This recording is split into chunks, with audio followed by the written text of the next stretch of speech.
The snow fell in silence over Portsmouth, New Hampshire, blanketing the streets in white so thick the city lights barely pierced through. December 24th, 11:45 at night, and Nathaniel Hartford stood alone at the floor-to-ceiling windows of his penthouse office, hands braced against the cold glass, watching the world below disappear beneath winter's grip. His reflection stared back, a ghost in expensive tailoring, gray threading through dark hair at the temples, lines carved deep around eyes that had forgotten how to soften. Behind him, the space stretched vast and hollow. Leather furniture no one sat in, abstract art chosen by designers, not loved. A Christmas tree in the corner, professionally decorated, untouched by human hands beyond the service that assembled it. The only proof of life came from the smaller office adjoining his, where his son Lucas had built an elaborate city from colored blocks, each piece aligned with geometric precision, an 8-year-old's attempt to impose order on a world that had never made sense to him. Nathaniel's voice emerged as a whisper, directed at no one, at everyone who might listen across the span of time. 1 year ago tonight, I stood here and believed I would die in this silence. Then a child I'd never met wrote a letter that changed everything. The city below held its breath beneath the storm. Somewhere in those darkened streets, lives unfolded in apartments he owned but never visited, in buildings that generated revenue reports but no connection. He'd built an empire on Rebecca's dream, expanded Hartford properties from a single development to 47 holdings across New Hampshire, and in the process had become exactly what she'd feared, a man who measured worth in profit margins instead of people. His phone buzzed against the desk. Diane Cooper, his assistant for 15 years, her message blunt as always. Board meeting 8 a.m., Thornton pushing for early vote. This is it. Nathaniel closed his eyes. Tomorrow he would lose the company Rebecca had died building. Tomorrow the board would vote to sell Hartford properties to Marcus Thornton's corporate machine, and every community program, every affordable housing initiative, every promise he'd made to honor his wife's legacy would be dismantled for quarterly earnings reports. The voiceover continued, quieter now, confession instead of narration. But to understand how we got here, how everything changed, you have to go back. Back to when we were both drowning, each in our own muck, neither knowing the other existed. The scene dissolved, time folding backward, the same snow falling, but the clock rewinding to morning light. December 24th, 7 o'clock, 14 hours earlier. Split screen, two worlds existing in the same city, separated by economics and circumstance, but hurtling toward collision. On the left, Nathaniel's penthouse master suite, all whites and grays, minimalist to the point of sterile. He emerged from the walk-in closet in a charcoal suit that cost more than most people earned in a month, knotting a silver tie with mechanical efficiency. The motion required no thought after 4 decades of practice. His reflection in the mirror showed a man who'd perfected the art of appearing present while remaining fundamentally absent. Through the doorway, in what had been designed as a nursery but now served as Lucas's sensory-friendly bedroom, his son sat cross-legged on the floor surrounded by Lego bricks sorted by color into clear plastic bins. The boy wore noise-canceling headphones, blue like his eyes, his small hands moving with absolute precision as he constructed something complex, something only he could envision. Lucas hadn't looked up when Nathaniel passed, hadn't responded to the soft good morning his father offered. Just continued building, lost in a world where human voices registered as unwanted static. On the right, Sophie Mitchell's studio apartment above a laundromat on the south end of Main Street, where the postal addresses started climbing into triple digits and the Christmas decorations consisted of duct tape holding cardboard over broken window panes. The space measured maybe 400 square feet, a kitchenette with 2 working burners, a bathroom where the shower leaked into the toilet, and a sleeping area where mother and daughter shared a double mattress on the floor because the bed frame had collapsed months ago, and replacement wasn't in the budget. Sophie stood at the counter in her baker uniform, flour dusting the sleeves despite her best efforts to brush clean. Her blonde hair, darker than her daughter's, hung in a messy bun secured with a rubber band because she'd lost her last hair tie 3 days ago. Dark circles shadowed her eyes from a night shift that had ended at 5 in the morning, followed by a bus ride home in the pre-dawn cold, followed by the discovery that the heat had been shut off again because the landlord claimed non-payment despite her receipts proving otherwise. On the mattress, 6-year-old Maya slept beneath every blanket they owned, golden curls splayed across a pillow that had seen better years. The child's breath came steady and peaceful, unaware that in 48 hours they would be evicted, that her mother had exactly $23 in cash in a bank account showing -17 because of overdraft fees from trying to pay the electric bill. Sophie counted the money again, bills worn soft from too many hands. Rent was $845 overdue. The eviction notice taped to the refrigerator gave them until the 26th to vacate. 2 days. 2 days to find somewhere to go with a 6-year-old in the dead of winter. With no family within 5 states and no friends wealthy enough to take in refugees from economic collapse. Her phone showed 7 missed calls from Marco Benedetti, her former boss at Le Bernardin, Portsmouth, the man whose hands had cornered her in the walk-in freezer 6 months ago, whose grip had left bruises she'd photographed as evidence before his lawyers made those photos disappear behind a non-disclosure agreement she'd been forced to sign in exchange for not pressing charges that would never stick anyway because his word carried weight and hers carried nothing. The split screen held, 2 morning routines unfolding in parallel. Nathaniel poured coffee from a machine that cost more than Sophie's monthly rent. Ethiopian beans ground fresh. The cup porcelain thin enough to see light through. He didn't taste it. Just drank because caffeine was fuel and fuel kept the machine running. Lucas appeared in the kitchen doorway, still wearing his headphones, still not making eye contact. The boy held up a drawing, precise lines forming what might have been a building or might have been abstract geometry. Nathaniel studied it, searching for meaning, finding only the familiar frustration of not being able to reach across the divide that separated his son from the world. "It's beautiful, buddy." The words felt inadequate, scripted from some parenting manual that promised connection if you just praised enough, engaged enough, tried hard enough. Lucas showed no reaction, just returned to his room, the drawing left on the counter like evidence of communication attempted and failed. On the other side of the screen, Maya woke with a gasp, sitting bolt upright, eyes wide with the kind of clarity children sometimes possess in the space between sleep and waking. She scrambled to the small table they use for everything, eating, homework, art projects, and grabbed a red crayon with fierce determination. Sophie turned from the counter where she'd been staring at bills she couldn't pay.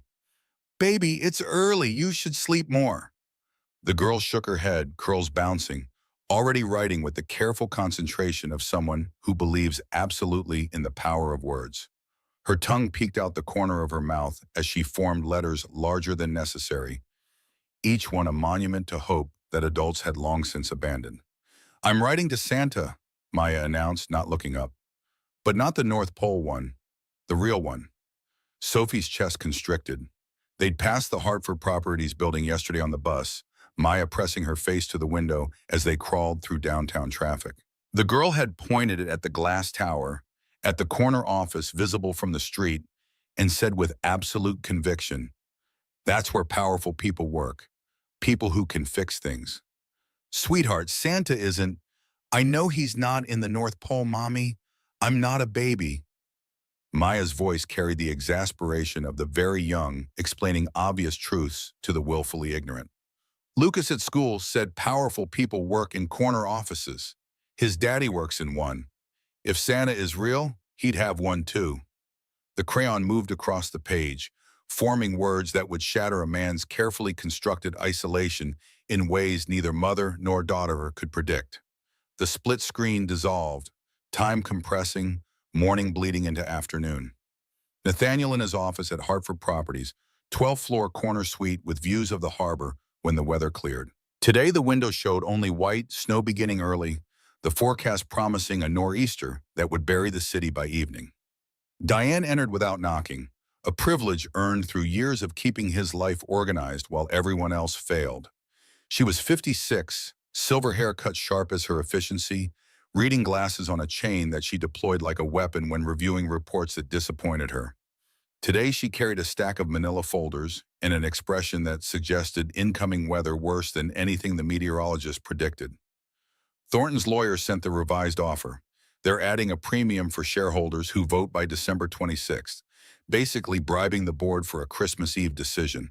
She dropped the folders on his desk with a thud that echoed accusation. You need a counteroffer by tomorrow morning or it's over.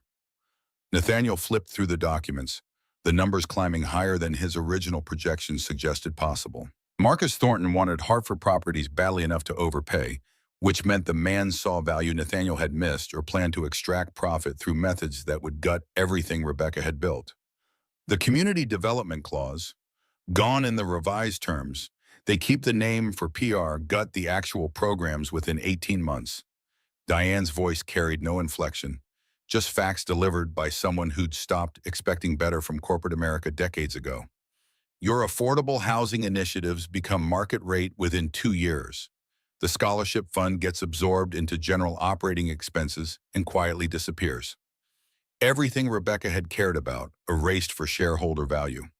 Nathaniel felt the anger rise, hot and useless, because rage changed nothing when you were outvoted and outmaneuvered by men who measured success in quarterly earnings instead of lives improved. His desk phone buzzed. Diane glanced at their caller ID, and her expression shifted to something gentler, the hardness softening around her eyes in a way it rarely did during business hours. Principal Morgan from Riverside Elementary, third time this week. Nathaniel picked up, already knowing what he'd hear, because the script never changed, just the details of how his son's autism had collided with an education system built for neurotypical children. Principal Morgan's voice carried the carefully modulated sympathy of someone trained to deliver bad news gently. Mr. Hartford, I'm sorry to disturb you again. Lucas had another episode during music class. The new teacher tried to help him with an instrument, and he became overwhelmed. We had to move him to the quiet room. The quiet room, a converted storage closet with padded walls where they put children who couldn't regulate their emotions according to school-approved timelines. Nathaniel had seen it during the last parent-teacher conference, had felt his throat close at the thought of Lucas alone in that space, hands over his ears, trying to make the world stop being so loud, so bright, so incomprehensibly chaotic. I'm leaving now. Mr. Hartford, we also need to schedule a meeting about alternative placement options. Lucas is a wonderful child, but we're not equipped to... He hung up, stood, grabbed his coat without looking at Diane because if he met her eyes, he'd see the pity there, and that would break something he couldn't afford to have broken before tomorrow's board meeting. Reschedule everything. I'll work from home tonight. Diane nodded, already pulling out her phone to rearrange a calendar that had no room for personal crises during corporate emergencies. The misrouted mail came up from reception.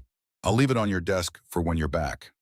She gestured to a small stack of envelopes, mostly junk, a few personal letters that had gone to the company address instead of his residence. On top sat something different. Child-sized envelope, handwriting in red crayon, block letters spelling out an address that existed nowhere in the postal system. Santa at the corner office, important. Nathaniel stared at it, something in his chest shifting like ice beginning to crack. He reached out, fingers trembling in a way they never did during acquisitions or negotiations, and picked up the envelope that weighed nothing but somehow felt heavy as prophecy. Diane watched him. Want me to return it to sender? No. His voice came out rough. I'll handle it. Riverside Elementary occupied a brick building from the 1950s, updated in ways that prioritized budget over beauty.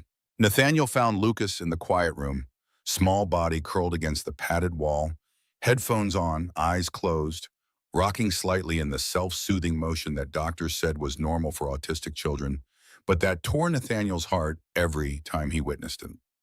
Principal Morgan hovered in the doorway, radiating concern and liability assessment in equal measure. He's been like this for 40 minutes.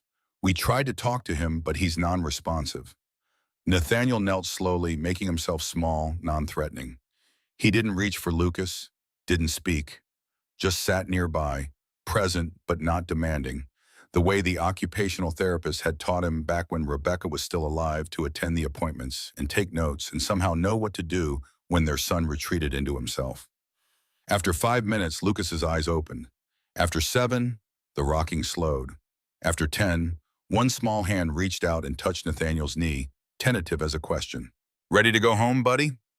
Lucas nodded, then did something unexpected. He removed his headphones, leaving his ears vulnerable to the fluorescent buzz of the hallway, and whispered, Maya. Nathaniel went still. Lucas almost never initiated conversation, rarely spoke names unless prompted. Your friend Maya? Another nod. She's nice. Shares crayons. Doesn't make me talk. Something in that statement, the relief of being allowed to exist without performing neurotypical behavior, made Nathaniel's throat tighten. His son had found someone who accepted him as he was. Someone named Maya who shared art supplies and didn't demand words. The same Maya who'd written a letter to Santa at the corner office. Driving home, Lucas in the back seat watching snow accumulate on the windows, Nathaniel felt the child's envelope burning a hole in his coat pocket.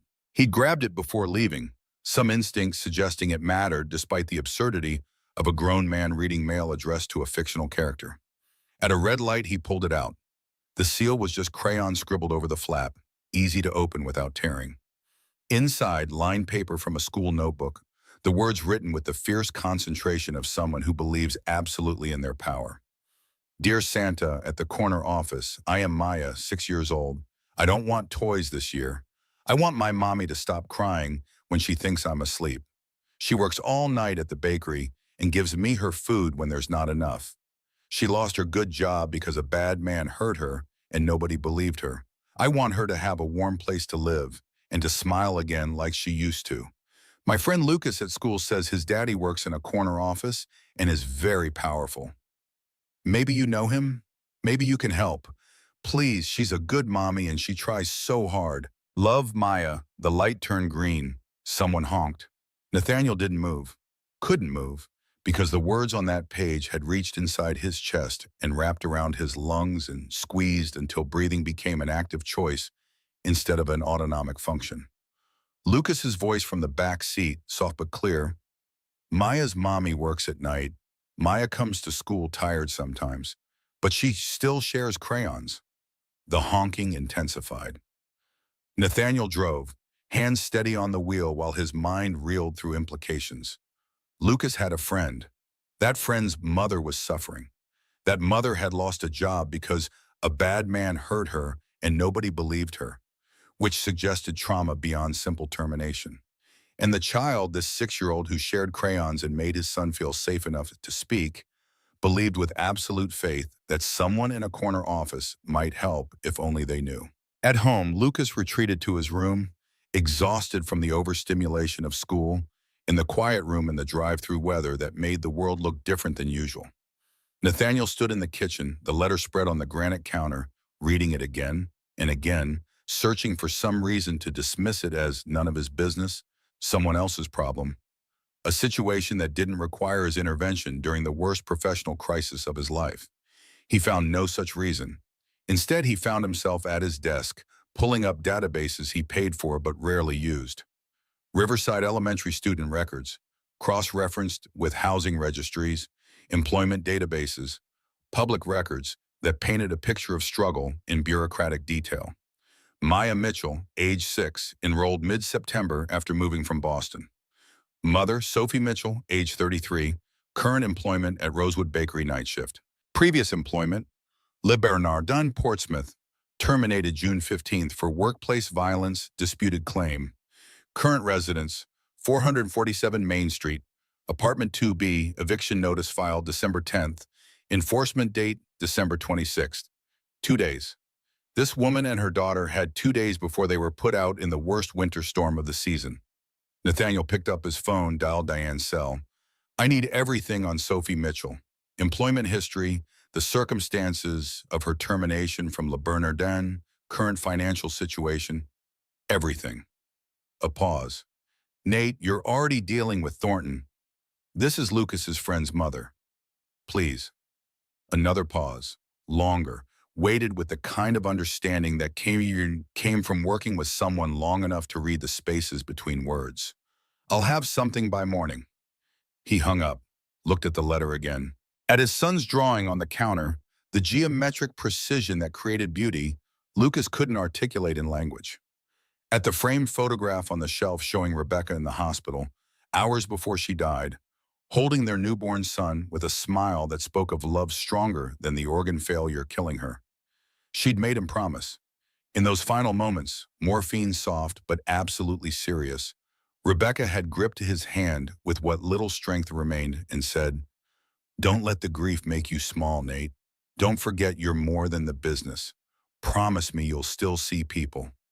He'd failed that promise so completely it had become a running joke in his own mind. Hartford the machine. Hartford who measured everything in profit margins.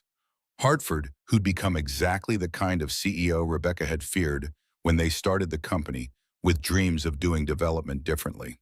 But here in the careful crayon letters of a child who loved his son enough to share art supplies and ask nothing in return was a chance at something else.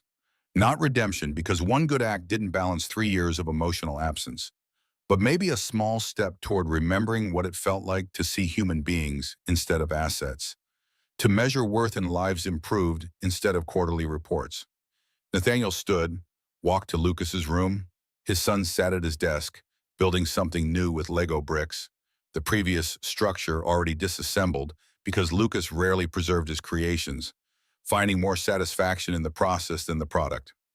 "Buddy, how would you feel about doing something important tonight?" Lucas looked up, actually meeting his father's eyes for a fraction of a second before glancing away. "What important?" "Your friend Maya. She needs help. Her mom needs help. I'm going to go see them. Would you like to come?" The boy's hands stilled on the bricks. For a long moment, he said nothing, processing the question through whatever internal framework allowed him to navigate a world that constantly overwhelmed his senses. Then quietly, "Maya's nice. We should help." At 6:15 in the evening, as the storm intensified and the temperature dropped below 20 degrees, Nathaniel Hartford stood in the hallway of a building he technically owned through a subsidiary but had never visited, staring at a door marked 2B with paint peeling around the numbers.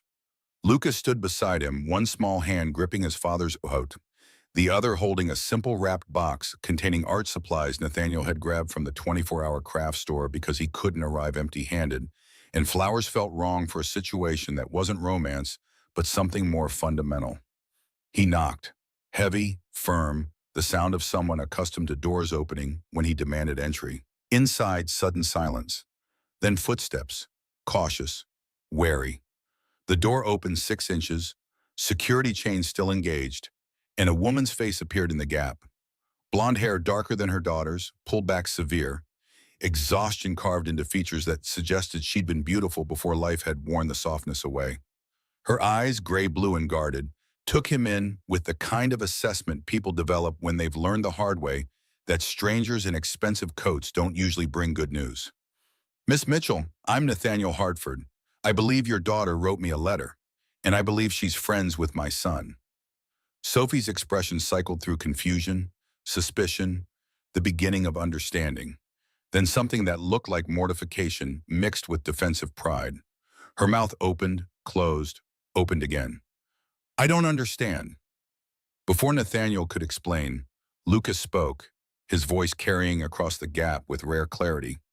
"Maya."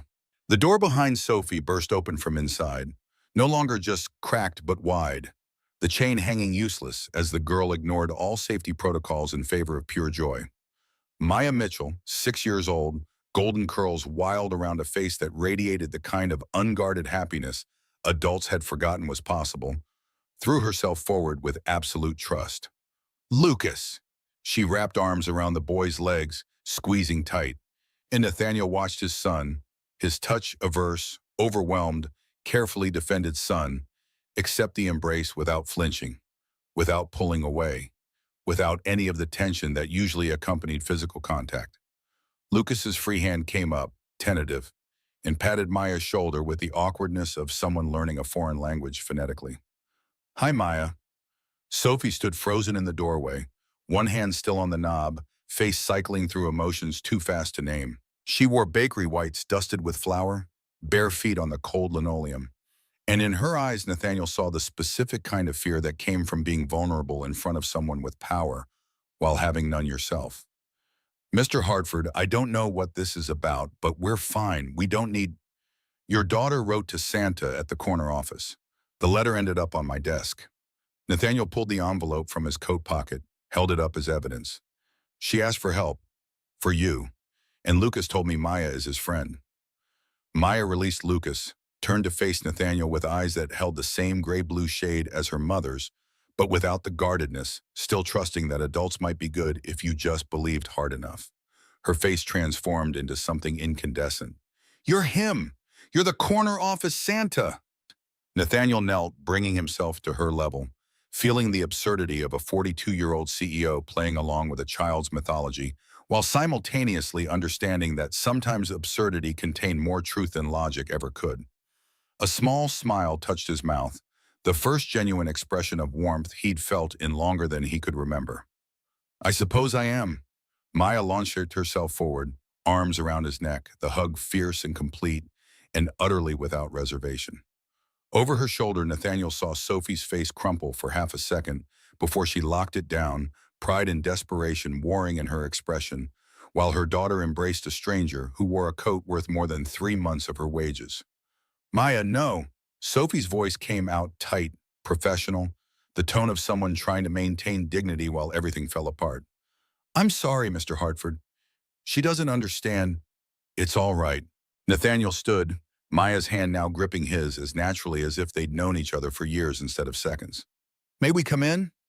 Sophie hesitated, every instinct clearly screaming that letting powerful strangers into her home was dangerous, that accepting help came with strings, that nothing was ever free and the price always came due when you least expected it.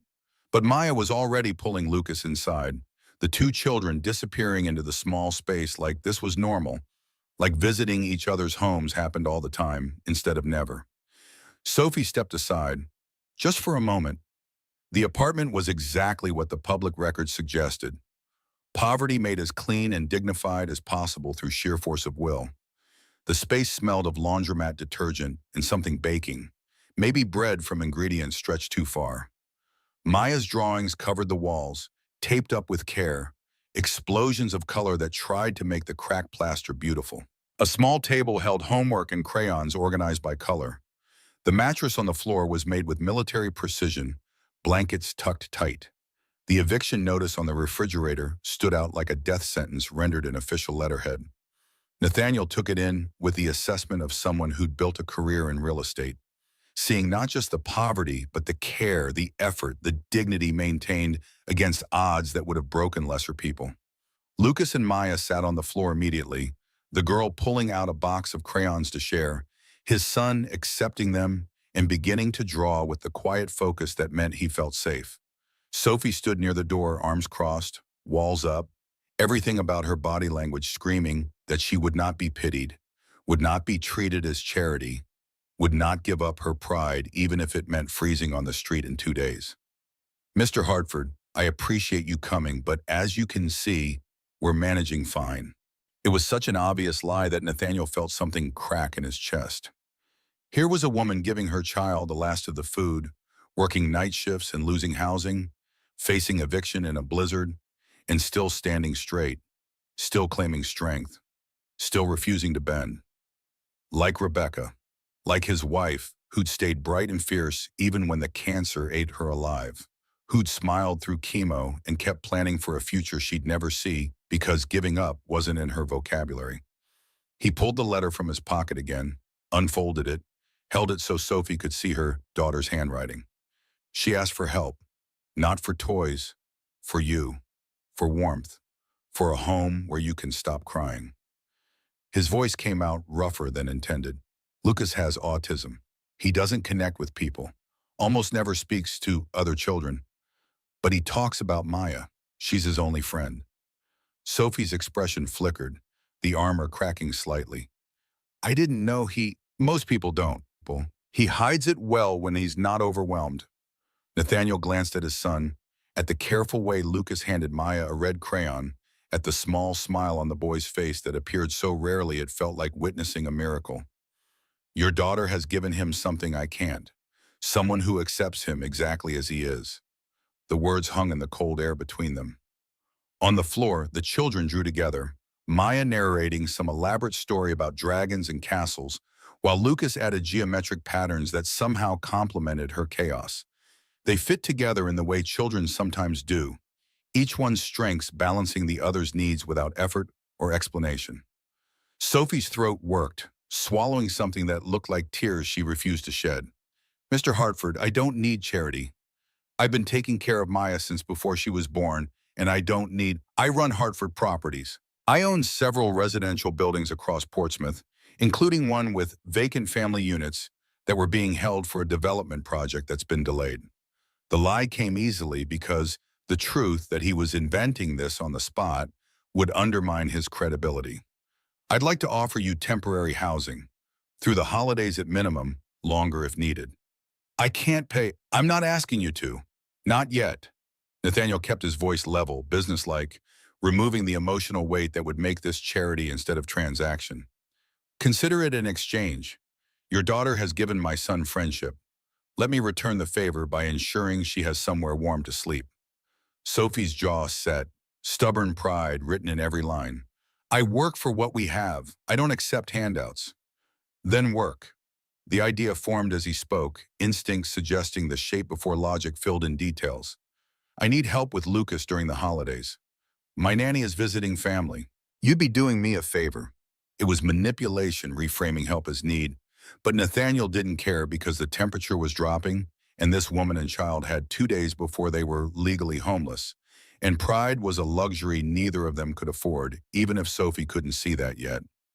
She hesitated, every muscle tense with the effort of not accepting, of not surrendering the independence that was all she had left. On the floor, Maya looked up, those wide eyes full of hope that children wielded like weapons without knowing their power.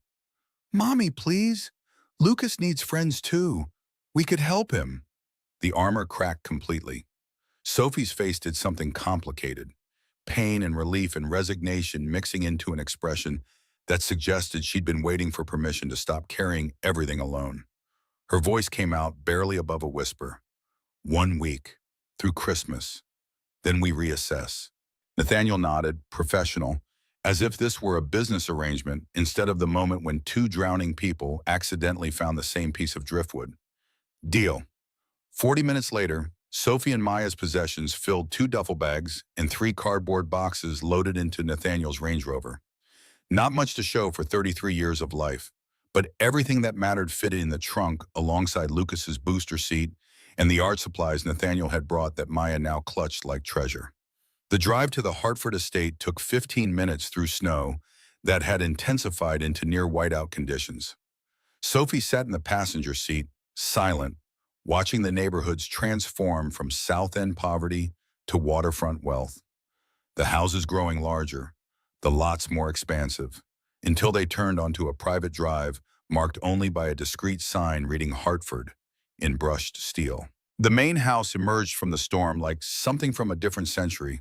Stone and timber, 3 stories. Warm light glowing from windows that suggested comfort instead of showpiece. But Nathaniel drove past it, following the plowed path another 100 yards to a smaller structure tucked into the pine trees. The cottage looked like it belonged in a fairy tale, all river stone and weathered wood, ivy climbing the walls despite the winter, smoke rising from a chimney that promised real fire instead of forced air. Nathaniel parked, killed the engine, and turned to Sophie with an expression that suggested he understood exactly how overwhelming this must be. The property manager usually lives here, but she's visiting her daughter in Maine for the holidays. It's yours through New Year's at minimum. He pulled a key from his pocket, handed it over. 2 bedrooms, full kitchen, everything you need. The main house is through the trees if you need anything. Sophie took the key like it might bite. This is too much. It's empty space being heated anyway. You're doing me a favor by occupying it. Another lie, smooth as practice, because the cottage had been empty for 6 months since the last property manager retired, and he hadn't bothered hiring a replacement, because what did it matter when he barely noticed the estate anymore except as an address where he slept between work sessions?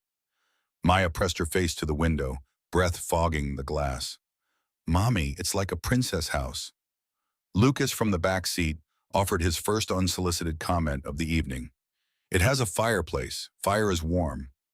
They unloaded in silence, Sophie insisting on carrying everything herself despite Nathaniel's offers to help, that stubborn pride still refusing to accept more than absolutely necessary. Inside, the cottage lived up to its exterior promise.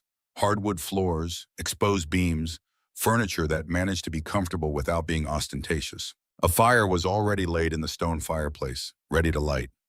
The kitchen was small but functional, stocked with basics by a housekeeper who maintained the property out of habit. Maya spun in the living room, arms wide, face incandescent with joy. "Mommy, look! A real fireplace!" Sophie's eyes were too bright, tears held back through sheer force of will. She set down the bags, turned to Nathaniel with an expression that tried for grateful but came out closer to overwhelmed. "Mr. Hartford, I don't know how to thank you." "Nate, please." He pulled matches from the mantel, knelt to light the fire, giving her space to process without his attention making it harder. "And you don't need to thank me. Lucas is happy. That's more than enough." The kindling caught, flames spreading, warmth beginning to push back the cold that had settled into the cottage during its months of disuse. Lucas and Maya sat on the floor in front of the growing fire, watching it with the fascination children find in elemental forces. Lucas's hand crept across the space between them until his fingers brushed Maya's, and she took his hand without comment, without making it strange, just accepting the contact as natural. Nathaniel stood, brushing soot from his hands, and found Sophie watching him with an expression he couldn't quite read. Not suspicion anymore, but not trust either. Something tentative, careful, the look of someone deciding whether to hope. "Why are you really doing this?" Her voice stayed low, private, meant for him alone while the children were distracted by flame. Nathaniel considered lying, considered maintaining the fiction that this was business or convenience or anything other than what it actually was.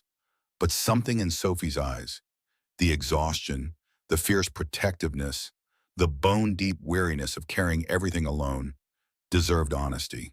Because for 3 years I've watched my son exist in silence. Tonight I heard him laugh. That's worth more than any rent you could pay. Sophie's throat worked. She looked at Maya, at Lucas, at the two children who'd found each other in the chaos of elementary school and decided to be friends despite everything that made connection difficult. When she turned back to Nathaniel, her eyes were bright with unshed tears, but her voice stayed steady. "1 week. Then we figure out what comes next." 1 week, he agreed. His phone buzzed in his pocket, shattering the moment.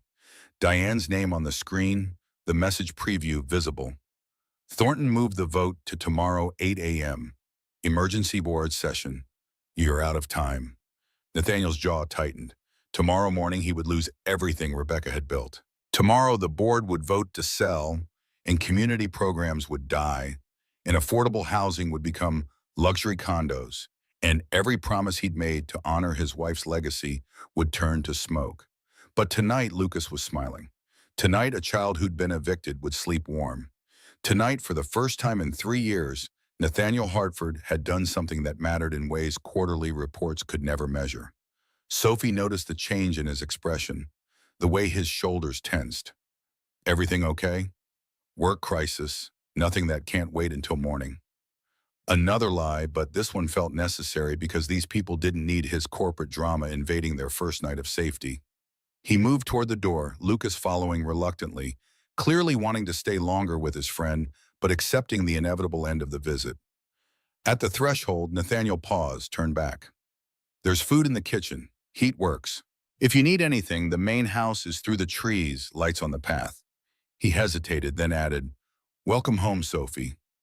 The words slipped out unbidden, more truth than he'd intended to speak. Sophie's expression cracked completely, tears finally spilling over, and she covered her mouth with one hand to trap whatever sound threatened to escape. Nathaniel left before she could respond, before the moment could become something neither of them was ready to name. Lucas walked beside him through the snow-covered path, small hand gripping his father's. And as they approached the main house, cold and vast and empty despite all its expensive furnishings, the boy spoke one more time. "I like Maya's mommy. She's sad like you. Maybe you can help each other not be sad." Out of the mouths of 8-year-olds, truths that adults spent years avoiding. Nathaniel squeezed his son's hand, unable to form words around the tightness in his throat. Inside the main house, he tried to work, pulling up the presentation for tomorrow's board meeting, reviewing arguments that felt increasingly hollow. Thornton's offer was objectively better from a shareholder perspective. The emotional arguments, Rebecca's legacy, community benefit, The human cost of corporate efficiency wouldn't sway men who measured success in profit margins. At midnight, he gave up pretending to be productive, stood at the window overlooking the path to the cottage, where lights still glowed warm against the storm. Somewhere in that small stone house, Sophie Mitchell was putting her daughter to bed in a real bedroom for the first time in how long? Months? Years? And her child would sleep warm and safe because an 8-year-old boy had made a friend who shared crayons and asked for nothing in return.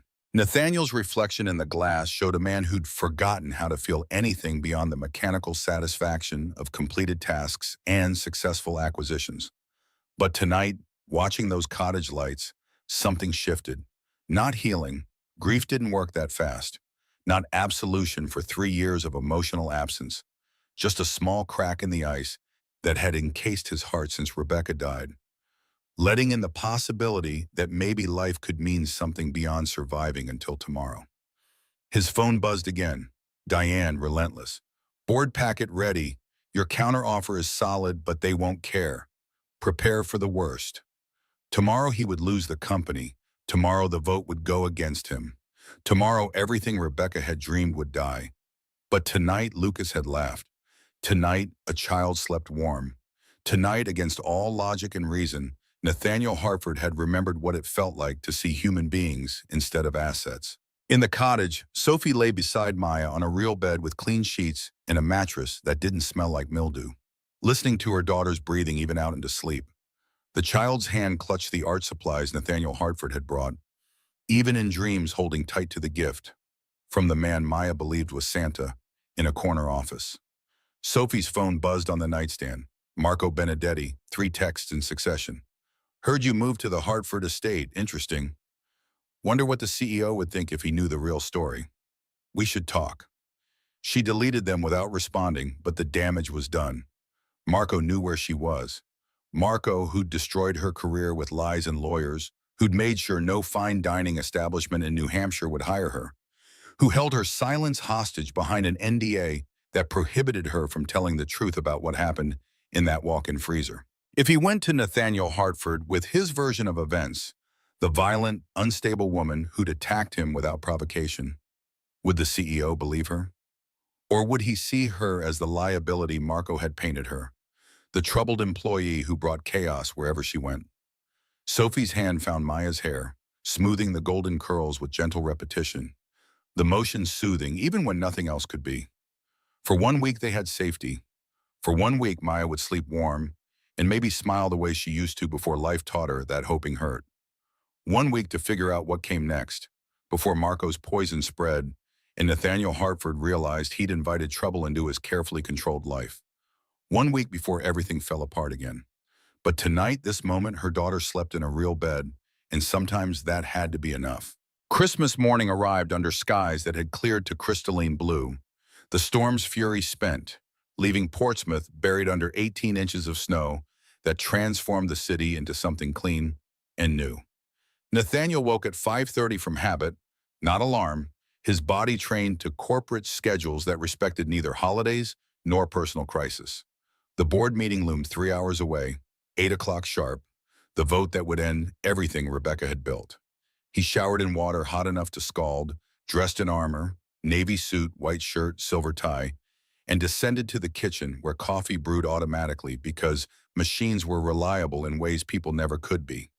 Through the window above the sink, the cottage was visible between snow-laden pines, smoke rising from its chimney in a thin gray line that spoke of life, warmth, continuation. Lucas appeared in the doorway wearing pajamas printed with geometric patterns, hair sleep mussed, clutching the stuffed elephant he'd had since birth, but rarely acknowledged during waking hours. His eyes, blue as his mother's had been, tracked to the window, to the cottage, then back to his father. Is Maya awake? Nathaniel checked his watch. 6:15 on Christmas morning, early even for children programmed to wake at dawn for presents. Probably not yet, buddy. Can we bring them breakfast? The question landed with unexpected weight. Lucas almost never suggested social interaction, content to exist in his carefully constructed solitude where human contact happened on his terms or not at all. That he wanted to initiate contact, to offer hospitality, marked growth Nathaniel hadn't dared hope for. You want to cook for them? Lucas nodded, decisive. Pancakes. Maya likes pancakes, she told me. Something in Nathaniel's chest cracked wider, ice giving way to possibility. His son had listened to another child's preferences, remembered them, wanted to act on that knowledge. The occupational therapist would call this progress. Nathaniel called it a miracle. Then we'll make pancakes. They worked in tandem, Nathaniel mixing batter while Lucas set the table with the precision that came naturally to him. Each plate exactly centered, each fork aligned parallel to the table's edge. The boy hummed while he worked, tuneless but content, and Nathaniel found himself memorizing the sound because happiness was so rare in this house it deserved documentation. At 7, he texted Sophie, "Lucas insists on making you breakfast. Are you awake?" The response came immediately. "We're up. Maya's been asking about Lucas since 6. This is very kind, but you don't have to. We want to. Come over whenever you're ready." 10 minutes later, a knock at the kitchen door, soft and tentative. Nathaniel opened it to find Sophie and Maya bundled in coats too thin for the weather, the girl bouncing on her toes with barely contained energy, while her mother maintained that careful guardedness, pride and gratitude warring in her expression. Maya spotted Lucas and launched herself forward with the fearlessness of children who haven't learned caution yet. "Lucas, Merry Christmas!" The boy accepted her hug with less awkwardness than yesterday, his arms coming up to return the embrace with deliberate care, like someone practicing a foreign custom they wanted to master. When they separated, he gestured to the table with the formality of a host welcoming dignitaries. "I made pancakes. Mommy said you liked them." Maya's face lit up with such pure joy it hurt to witness. "You remembered." "I remember everything you tell me." Lucas's voice carried no boast, just statement of fact, the literalness that characterized how he processed the world. Sophie stood frozen in the doorway, coat still fastened, watching her daughter interact with this boy who somehow understood her in ways adults with degrees and training couldn't manage. Her eyes found Nathaniel's across the kitchen, and in that shared glance passed understanding that their children had found something neither parent could manufacture or control, only witness and protect. "Please sit." Nathaniel gestured to the table, then poured coffee without asking, black for himself, but pausing with the pot hovering over the second cup. "Cream? Sugar?" "Black is fine." Sophie slipped into the chair beside Maya, finally removing her coat to reveal the same bakery uniform from yesterday, flour stains at the collar suggesting she'd worked through the night. Dark circles shadowed her eyes, exhaustion etched deep, but she sat straight, refusing to show weakness even here, even now.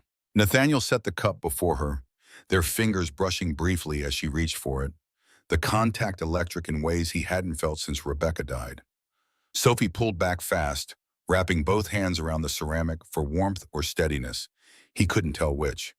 The children ate with single-minded focus, Lucas cutting his pancakes into precise geometric shapes while Maya drowned hers in syrup and attacked with enthusiasm that sent droplets flying.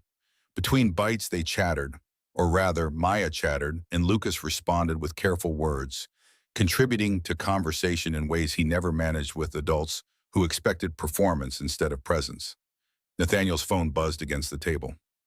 "Diane, leaving for the office, board members already arriving. You need to be here by 7:45. He typed back, "On my way soon." Sophie noticed, her gaze flicking to his phone, then his face. "You have somewhere to be." "A meeting, nothing that can't wait a few more minutes." The lie tasted bitter because they both knew he was about to lose everything. But what purpose would honesty serve except to burden her with problems she couldn't solve? On Christmas morning? Her voice carried disbelief tinged with something that might have been anger on his behalf, the kind of righteous fury people felt for injustices done to others when their own pain had worn them numb.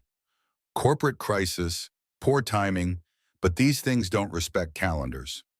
Maya looked up from her syrup-soaked plate, golden curls framing a face sticky with sweetness. "Are you Santa at the corner office today too, or just regular Mr. Hartford?" The question, delivered with complete seriousness, made Lucas giggle, an actual giggle, bright and surprised, as if the sound had escaped without permission. Sophie pressed her hand to her mouth, eyes bright with tears she refused to shed in front of the strangers who'd shown more kindness in 12 hours than most people managed in years. Nathaniel knelt beside Maya's chair, meeting those wide eyes that still believed the world might be good if you just asked the right person for help. Today I'm just Nate, but I promise to be the very best Nate I can be. That's good enough. She patted his shoulder with syrup-sticky fingers, conferring blessing like a tiny pope absolving sins through pure faith. He stood, checked his watch, 7:35, cutting it close, and grabbed his coat from the hook. Lucas appeared at his side immediately, face creasing with the anxiety that preceded meltdowns, when routine shattered unexpectedly. "You're leaving? But it's Christmas. We didn't open presents." Nathaniel's throat closed. They'd stopped doing Christmas presents after Rebecca died, the holiday becoming just another day to survive rather than celebrate. He'd forgotten what it meant to a child, this ritual of wrapped boxes and manufactured joy that somehow created real happiness, despite its commercial origins. "Buddy, I have to go to this meeting, but when I get back, take me with you." Lucas's hands clenched into fists, the self-soothing gesture that meant overstimulation threatened. "I don't want you to go alone." Sophie stood, moving to intervene, to extract her daughter from this family drama that wasn't theirs to share. "Maya, we should go back to the cottage. Let them." "No." The word came out sharper than Nathaniel intended. He softened his tone, tried again.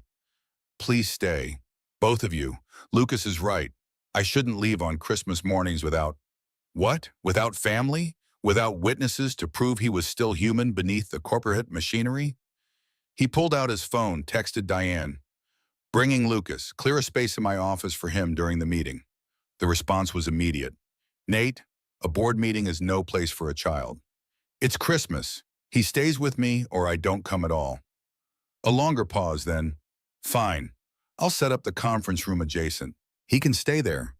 Nathaniel looked at Sophie, at this woman who'd invaded his carefully controlled existence through no fault of her own, who watched him with those guarded eyes that had seen too much disappointment to trust easily. "I know this is an imposition, but would you mind staying with Lucas during the meeting? He does better with familiar people in your—" He stopped, unsure how to finish. Familiar? Trusted? The closest thing to family his son had besides Nathaniel himself? Sophie's expression cycled through surprise, suspicion, then something that looked like understanding. "You want me to babysit during your corporate crisis?" "I want Lucas to be comfortable, and he's comfortable with you." The honesty felt dangerous, revealing too much about how quickly his son had attached to this woman and her daughter, but pretending otherwise served no purpose. "What about Maya?" "She comes too." Nathaniel grabbed his keys, already moving toward the door because staying meant having conversations he didn't have time for. "There's a children's area in the building. Games, books, things to keep her occupied. Please, I know it's asking a lot." "We'll come." Sophie's voice cut through his spiral, firm and decided. She looked at Maya, who was already grabbing her coat with the enthusiasm of a child-promised adventure. "But you owe me an explanation about what kind of meeting requires an 8-year-old's presence on Christmas morning." "Deal." Hartford Properties headquarters rose 12 stories of glass and steel in downtown Portsmouth, its lobby decorated with a massive tree that dwarfed the designer version in Nathaniel's penthouse. Security waved them through despite the holiday, the guards familiar with the CEO who worked more than he slept and thought nothing of conducting business on days most people spent with family. The elevator ride to the 12th floor happened in silence. Lucas pressed against Nathaniel's side while Maya held Sophie's hand and stared at their reflection in the polished doors. When they opened onto the executive suite, Diane was waiting, silver hair perfect despite the early hour, reading glasses deployed as she scanned her tablet with the intensity of a general reviewing battle plans. She looked up, took in the unexpected party: CEO, autistic son, single mother in bakery whites, 6-year-old in a coat held together with safety pins, and her expression shifted through calculation to something that might have been approval. "Miss Mitchell, I presume." Diane extended her hand, the gesture formal but not cold. "I'm Diane Cooper, Mr. Hartford's assistant. I've prepared the auxiliary conference room for the children. It connects to the main boardroom, so Mr. Hartford can check on Lucas as needed." Sophie shook, clearly uncomfortable being treated like an invited guest rather than temporary help. Thank you, I appreciate. Don't thank me yet. You're about to spend 2 hours keeping two children quiet during what will likely be the worst meeting of Nathaniel's professional life. Diane's smile carried dark humor. If you manage that, I'll recommend you for sainthood. She led them down the hallway, heels clicking against marble, to a smaller conference room that had been hastily converted to child-friendly space. Someone, probably Diane because details were her religion, had brought in pillows, blankets, a box of toys that looked new, and a tablet loaded with educational games. The wall adjoining the main boardroom was glass, one way, allowing Nathaniel to see in, but providing the children privacy from the board members. Lucas surveyed the space, processing, then nodded his approval. This is acceptable. Maya was already diving into the toy box with the unself-conscious joy of a child who'd learned not to expect presents, making each discovery a treasure. She pulled out a wooden puzzle, examined it, then carried it to Lucas with the solemnity of presenting a gift. We can build this together. The boy took it, studied the pieces, began sorting them by edge versus interior with the systematic approach that calmed his nervous system. Maya watched, learned his system, started helping according to his rules without being told. Sophie turned to Nathaniel, keeping her voice low. What am I supposed to do if Lucas gets overwhelmed? He has headphones in his backpack. If he starts rocking or covering his ears, put them on him and turn on white noise. There's an app on my phone. Nathaniel pulled out his cell, showed her the screen. If that doesn't work, text me. I'll come immediately. In the middle of your meeting. He's more important. The words came without thought, absolute truth spoken plainly. Sophie's expression softened, guardedness cracking enough to show the person underneath. Tired, wary, but not yet broken despite everything that had tried. Go. We'll be fine. Nathaniel lingered another moment, watching his son work the puzzle with Maya, their heads bent together in concentration, then forced himself through the connecting door into the main boardroom, where 7 men in expensive suits waited to dismantle his wife's legacy. The Hartford Properties Board of Directors represented old money and new ambition in equal measure. 4 of them had served since Rebecca's time, chosen for their commitment to community development over maximum profit. 3 were recent additions, appointed after Nathaniel had been forced to seek outside capital to fund expansion, and they cared only about shareholder returns and quarterly earnings. Marcus Thornton's representative, James Vance, sat at the far end of the table like a shark scenting blood. Early 50s, Harvard MBA, the kind of corporate raider who dismantled companies for parts and called it efficiency.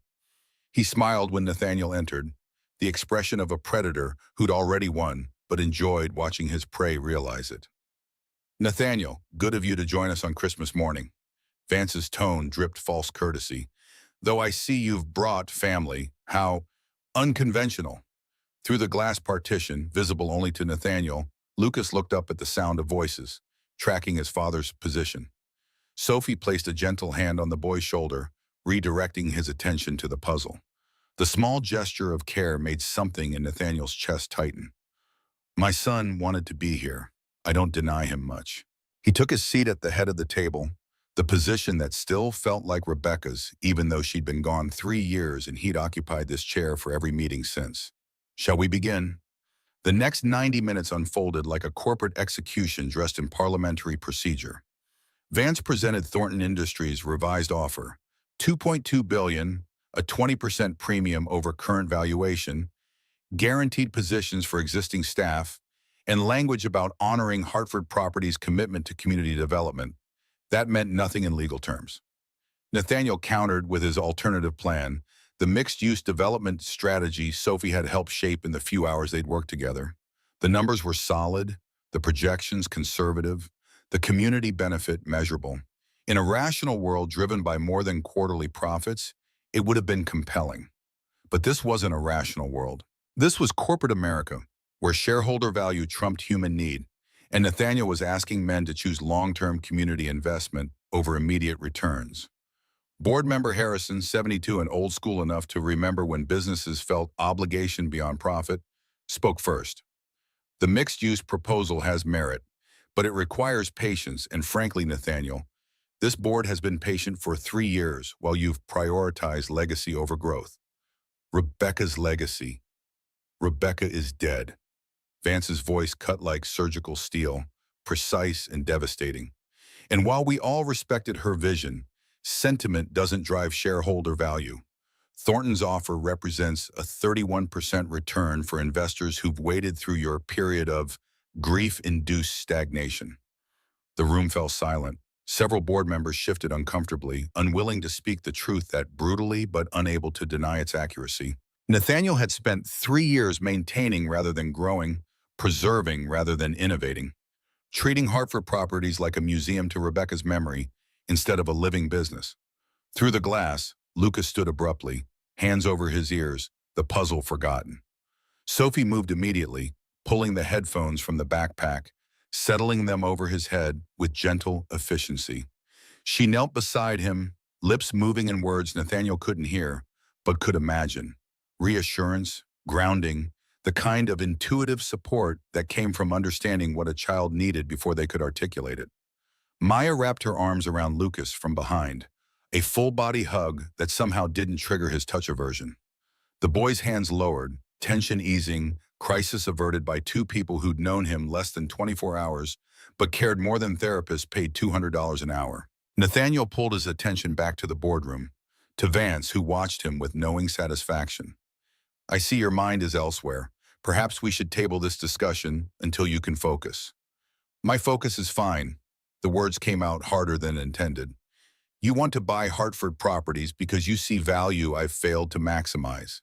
I'm asking this board to give me 6 months to prove that maximizing differently through community investment and mixed-use development can generate returns that match or exceed Thornton's offer while actually improving lives. 6 months? Board member Chen, a venture capitalist who'd pushed for the sale from the beginning, laughed without humor. The market won't wait 6 months. Thornton's offer has an expiration date of January 15th. You're asking us to gamble on your untested strategy versus a guaranteed premium. That's not fiduciary responsibility, Nathaniel. That's emotional attachment to a dead woman's dream. The truth of it landed like a physical blow.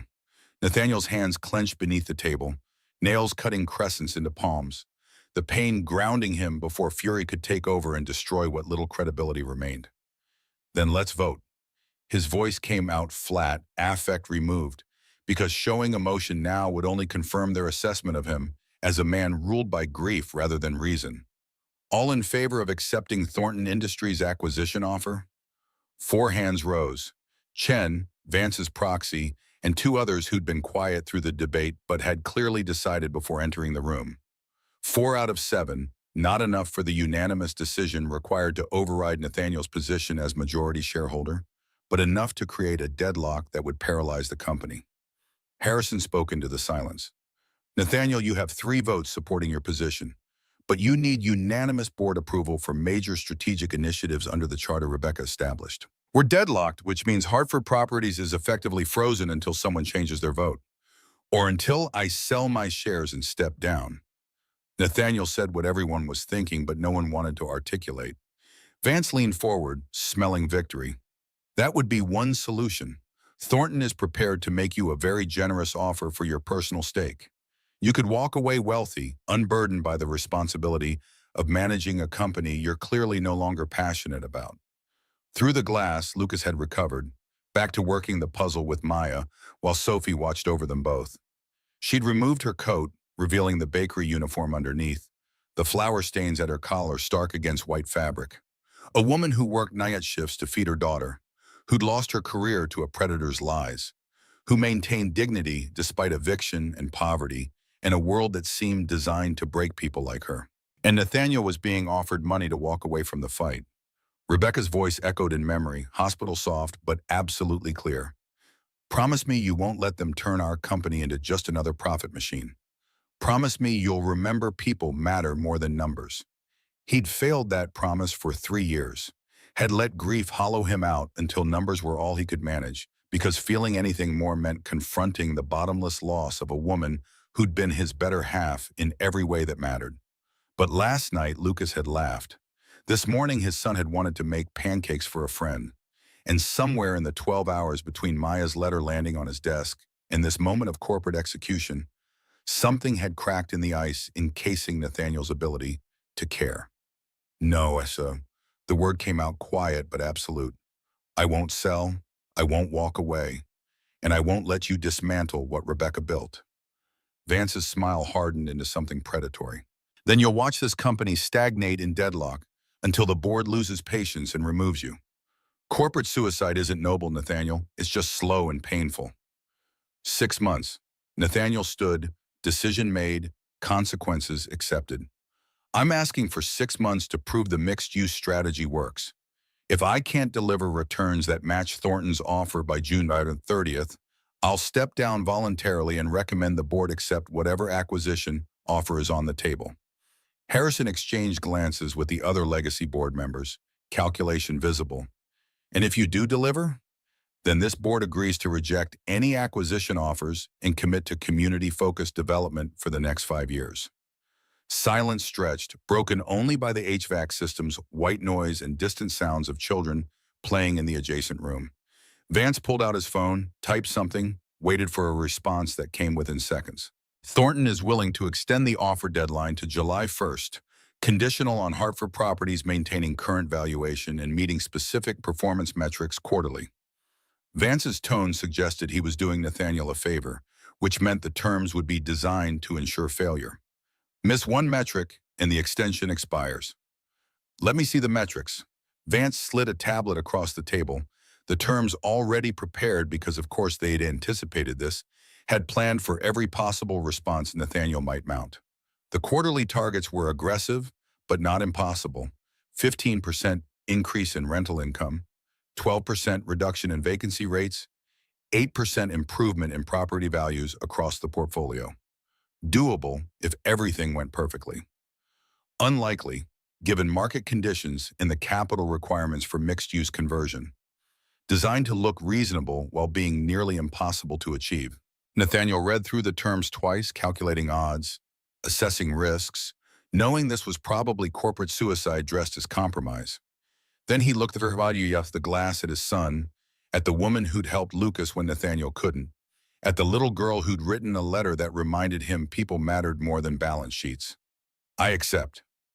The boardroom erupted in controlled chaos, board members talking over each other, Vance making calls to Thornton with updates, Diane slipping in from her observation post with contract drafts already prepared because she'd anticipated this outcome and planned accordingly. Through it all, Nathaniel sat motionless, committed to a path that would either save the company or destroy what little remained of his professional reputation. At 10:30, the meeting adjourned. Board members filed out, some offering words of support that felt hollow, others maintaining the silence of those who'd already written him off. Vance was last to leave, pausing at the door with a smile that promised future pain. 6 months, Nathaniel. I'll enjoy watching you fail. Then he was gone, and Nathaniel was alone in the boardroom with Diane, who set a folder on the table with the careful precision that meant it contained information he wouldn't like. What is it? Background on Sophie Mitchell as requested. Diane's voice carried no judgment, just facts delivered because he'd asked for them. Employment history is stellar until June 15th, then termination from Le Bernard in Portsmouth for workplace violence, disputed claim. She opened the folder, revealing documentation that painted a picture Nathaniel's gut had already sketched. Security camera footage from the restaurant, timestamped June 14th at 11:40 p.m. The images showed Marco Benedetti, head chef and owner, cornering Sophie in the walk-in freezer. His body language aggressive, hands reaching, her backing away, trapped. His advance. Her shove, hard enough to send him into a metal shelf, blood from a split eyebrow. She was defending herself. Yes, but Benedetti's lawyers spun it as unprovoked assault. They offered her a choice. Sign an NDA agreeing never to discuss the incident and accept termination without cause, or face charges for workplace violence and battery. Diane's jaw tightened, rare emotion breaking through professional detachment. She signed because she has a daughter and no resources for a legal fight. Nathaniel's hands clenched into fists. Did he do this to others? The private investigator found 8 similar complaints from former female employees over the past decade, all settled with NDAs and severance packages. Benedetti has a pattern, and he's wealthy enough to bury it.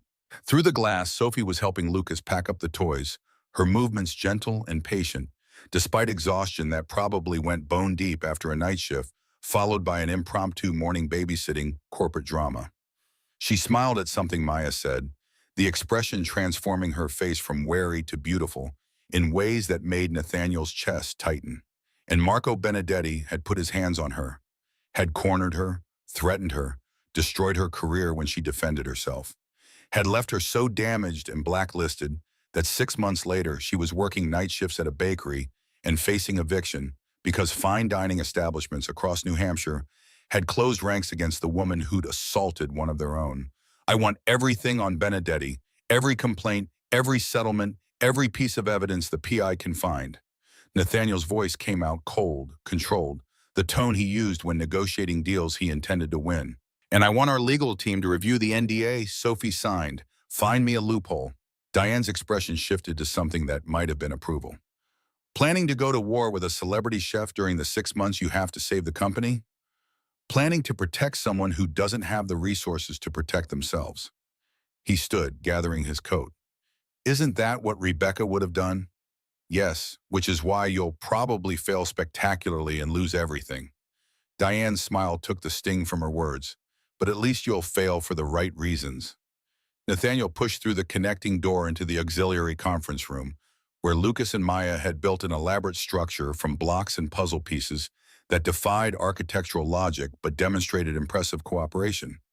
They looked up as he entered, two children who'd known each other less than a day but worked together like longtime partners. Sophie stood near the window, phone in hand, face tight with whatever message she'd just received. She shoved the device in her pocket when she noticed him, walls snapping back into place. How did it go? I bought 6 months before they fire me. Nathaniel tried for lightness, failed, settled for honesty. Long story, mostly boring, ultimately depressing. Sounds like most of my Tuesdays. Sophie's attempt at humor fell flat, the strain in her voice suggesting whatever was on that phone had rattled her badly. Maya tugged on Nathaniel's sleeve with sticky fingers that had somehow found candy despite the toys being new. Did you win? I didn't lose yet. Sometimes that's the best you can do. The girl processed this with the seriousness of a child trying to understand adult concepts beyond her experience. Then she nodded, accepting partial victory as better than defeat, and returned to playing with Lucas, who'd already started deconstructing their creation to build something new. Nathaniel gestured toward the hallway, invitation for privacy. Sophie accepted with visible reluctance. In the corridor outside, with the children visible through the glass but out of earshot, he kept his voice low and direct. What's wrong? Nothing. Sophie, she pulled out her phone, shoved it toward him with the aggression of someone who wanted to prove they had nothing to hide, even when they absolutely did. Marco Benedetti, my former boss, the man who, she stopped, years of silence enforced by legal agreement, choking off words. He knows I'm staying at your estate. The texts were exactly what Nathaniel expected from a predator who'd gotten away with abuse for years. Veiled threats dressed as concern, implications of scandal, suggestions that Sophie's presence would damage Nathaniel's reputation if certain facts came to light. The last message made his jaw clench. Wonder what Hartford would think if he knew the real story. We should talk before I'm forced to protect my reputation. He's threatening to lie about you to me. Nathaniel's voice came out flat, fury contained behind professional control, because losing his temper served no purpose except to scare Sophie, to paint you as unstable, violent, a liability I should remove from my property. Sophie's laugh held no humor. It's not a lie to him. He's convinced himself I attacked him unprovoked. That's how men like him work. They rewrite history until they believe their own fiction. I've seen the security footage. The words hit like physical impact. Sophie's face drained of color, hand reaching for the wall to steady herself. How? I had you investigated before coming to your apartment. Standard procedure for anyone entering my home with my son. Nathaniel kept his tone neutral, factual, removing judgment because explaining his motives mattered less than establishing trust. The footage shows him cornering you, shows you defending yourself, shows exactly what happened. Sophie's throat worked, swallowing words or tears or rage, hard to tell which. The NDA prohibits me from discussing the incident. If I violated it, he can't sue you if I obtained evidence independently through legal investigation. Nathaniel pulled out his own phone, typed a message to Diane. Have legal review Benedetti NDA for enforceability. Priority 1. Why are you helping me? Sophie's voice cracked on the question. Exhaustion and confusion, and something that sounded like hope, despite her best efforts to suppress it. Because Lucas laughed. Because Maya wrote a letter that broke through 3 years of emotional numbness. Because Rebecca had made him promise to see people, and this woman standing in front of him with flour on her collar and terror in her eyes deserved to be seen as more than collateral damage in a predator's campaign. Because someone should have helped you 6 months ago, and no one did. He met her gaze, held it despite the instinct to look away from vulnerability that intense. I won't let him destroy you twice. Tears spilled over, silent, tracking down cheeks she scrubbed at with angry efficiency. You barely know me. For all you know, his version is true. It's not. How can you be sure? Because I watched you with my son. Because Lucas trusts you and he doesn't trust anyone. Because Maya wrote a letter asking for help for you instead of herself. Nathaniel stepped closer, close enough to catch the scent of industrial bread flour and cheap shampoo, the smell of someone who worked too hard for too little. And because men like Benedetti think power means never facing consequences, I have more power than him. Let's see how he likes consequences. Sophie's expression cycled through disbelief, suspicion, fragile hope. This will cost you time, money, attention you need for saving your company. Let me worry about that. Nathaniel, Nate, please. The correction mattered for reasons he couldn't articulate, the formality creating distance he suddenly didn't want. And I'm not being altruistic. I'm being selfish. How is fighting my battles selfish? Because doing the right thing for someone else is easier than doing the right thing for myself. The honesty slipped out unbidden, confession he hadn't meant to make but couldn't recall once spoken. I've spent 3 years failing Rebecca's memory by letting the company become exactly what she feared. Maybe I can't save Hartford properties, but I can save you from a predator who should have been stopped years ago. Sophie stared at him, walls crumbling, and beneath the exhaustion and fear, he saw something fierce and bright. Not gratitude, because she was too proud to accept charity, but recognition. The understanding that sometimes strangers became allies because the universe occasionally aligned suffering in ways that allowed mutual salvation. 6 months. Her voice steadied, decision made. You fight for me, I fight for you. Partners in mutual corporate and personal salvation. Nathaniel extended his hand, formal, sealing agreements the way he'd learned in boardrooms and law offices. Sophie took it, her grip firm despite hands that trembled slightly, and the contact sent electricity up his arm that had nothing to do with business and everything to do with the fact that he hadn't touched another human being with intent in 3 years. They held the handshake too long, awareness crackling between them, until Maya's voice shattered the moment. Mommy, Lucas is teaching me about right angles. Sophie pulled away, face flushed, and fled back into the conference room where their children built impossible structures and negotiated the rules of cooperation with the unconscious grace of the very young. Nathaniel remained in the hallway, staring at his hand where her grip had burned an impression, wondering what he'd just committed to beyond the legal and professional. The drive home happened in silence except for the children's chatter from the back seat. Lucas explained geometric principles to Maya, who listened with the intensity of someone committing sacred knowledge to memory, asking questions that demonstrated she understood the concepts even if she couldn't articulate them in technical language. At the estate, Sophie moved to gather Maya and retreat to the cottage, but Lucas's hand shot out, gripping his father's sleeve with rare directness. They should stay for presence, not a question, a statement of fact delivered with the certainty of an 8-year-old who'd decided how things should be. Nathaniel looked at Sophie, saw protest forming, cut it off before she could voice it. We have presents to open. You should stay. We don't have anything to give. Your presence is enough.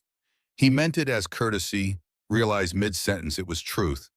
Having people in the house, children's laughter echoing in rooms that had been silent for years, felt like oxygen after suffocation. Inside, the professionally decorated tree dominated the living room, presents beneath it that Diane had ordered and wrapped because Nathaniel had forgotten Christmas existed beyond a date on the calendar. He had no idea what was in those boxes, trusted his assistant to have chosen appropriately for an 8-year-old boy who liked structure and precision. Lucas approached the tree with ritual solemnity, reading tags until he found one marked for him. He opened it with surgical care, preserving the paper because waste offended his sense of order, revealing a complex Lego architecture set that made his eyes widen with genuine delight. The Chrysler Building, Art Deco design, completed 1930, 77 floors. He recited facts like other children recited favorite movie lines, information as comfort. Can we build it now? After we finish opening presents. Lucas nodded, set the box aside with reverence, then noticed another tag. He picked up a small wrapped box, studied the label, carried it to Maya with ceremonial gravity. This says for Maya. You should open it. The girl looked at her mother, seeking permission, receiving a nod that came with visible reluctance. She tore into the paper with enthusiasm Lucas had lacked, revealing an art set with professional-grade supplies. Pencils, markers, watercolors, sketchbooks with heavy paper that could handle mixed media. Maya's breath caught. These are like the ones at school, the expensive ones teachers have, but kids don't get to use. Sophie's face did something complicated. She turned to Nathaniel, voice tight. This is too much. Why? Diane orders presents. I assume she chose based on what children generally like. Another lie, smooth and necessary because admitting he'd texted his assistant at midnight with instructions to find art supplies for a 6-year-old girl he'd just met would reveal too much about how quickly he'd become invested in these people's happiness. More presents emerged from beneath the tree. Modest items that suggested Diane had exercised restraint. Books for Lucas, building toys that encouraged spatial reasoning, a warm winter coat in Maya's size that Sophie accepted with gratitude that looked painful. And at the back, almost hidden, 2 boxes wrapped in different paper than the children's presents. Lucas found them, read to ease, delivered one to Nathaniel and one to Sophie with the efficiency of a mail carrier completing rounds. Nathaniel opened his to find a framed photograph he'd never seen before. Rebecca in the hospital, hours after giving birth, holding Lucas with an expression of fierce love despite the monitors tracking her declining vitals. Diane must have found it in archives he'd been too coward to face, must have known he needed this image of his wife choosing joy even when dying. Across the room, Sophie unwrapped her gift to reveal a professional knife set, the kind pastry chefs dreamed about but rarely afforded. The blades gleamed in their wooden case, each one a tool for creation and hands that knew how to use them. She looked up, eyes bright. Nate, this is for when you open your bakery. You mentioned that was the trame before everything fell apart. He'd listened during their brief conversation, cataloged the detail about yellow awnings and chalkboard menus, acted on information she'd shared without realizing its importance. Consider it an investment in future business. Sophie's hands trembled on the knife case. She set it down carefully, stood, crossed to where he sat with Rebecca's photo still gripped in hands that couldn't quite believe Diane had thought to preserve this moment. Thank you. The words came out whisper soft, inadequate for the emotion behind them. Thank Diane. She's the one who thinks of everything. No, thank you. Sophie's hand touched his shoulder, brief contact that seared through expensive fabric. For seeing me, for seeing Maya, for giving us Christmas when we thought we had lost it. The children had already returned to their presents, Lucas opening the Lego set with systematic precision, while Maya spread art supplies across the floor in chaotic array.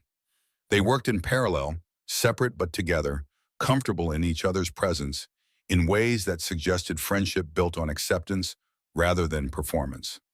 Nathaniel looked at the photo in his hands, at Rebecca, who'd known she was dying but chose love anyway, who'd made him promise to stay human despite the grief that would follow. Then he looked at Sophie, at this woman who'd been broken by cruelty but maintained dignity, who worked night shifts and gave her daughter the last piece of bread and wrote letters to Santa because hope was all she had left. You're welcome. The words felt inadequate, placeholder for something larger he couldn't name, because naming it meant acknowledging that in less than 24 hours, These people had become more important than quarterly reports and board meetings and everything he'd prioritized for 3 years. His phone buzzed. Diane. Benedetti just retained legal counsel. He's preparing to file harassment charges if you don't cease investigation. Attached is his lawyer's letter. Nathaniel opened the attachment, scanned legalese designed to intimidate, found himself smiling without humor.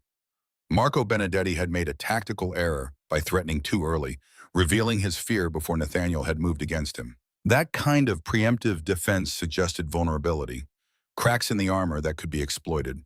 He typed back, "Tell our legal team to prepare countersuit for workplace harassment and assault. Discovery will be enlightening." Sophie noticed his expression shift, the smile that probably looked predatory. "What is it?" Marco's lawyer sent a threatening letter, which means he's scared. Nathaniel set the phone aside, attention returning to the woman who stood close enough that he could count the freckles across her nose, see the silver threads beginning in blonde hair she probably didn't have time to color. Being scared makes people sloppy. Sloppy means mistakes. Mistakes mean opportunity. You're going to destroy him.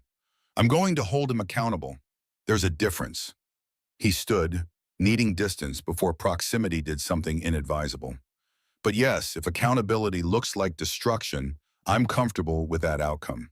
Sophie's expression shifted to something he couldn't read.